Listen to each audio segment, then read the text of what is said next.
Replacing the blade on the Echo PE225 Edger.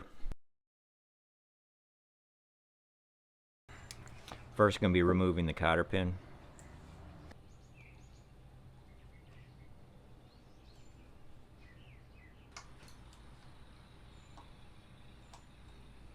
Alright, looking down on the inside, you see that little notch right there. Just line that up with the hole.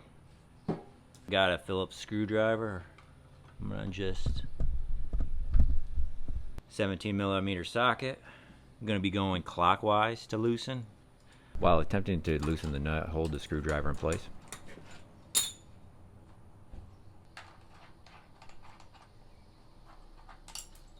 Remove the plate.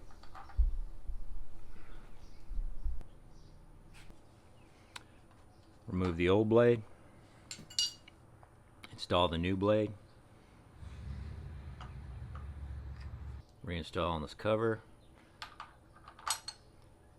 Nut. Oops.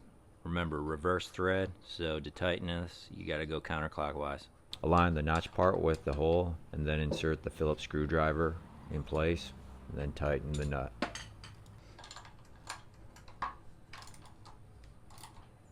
Now, I didn't see a torque spec in the manual, but I do know trying to get this off was kind of a good, it was on there pretty tight.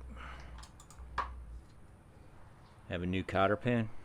The manual does say instead of reusing the old one to get a new one, which this one seems a bit too big. Yep.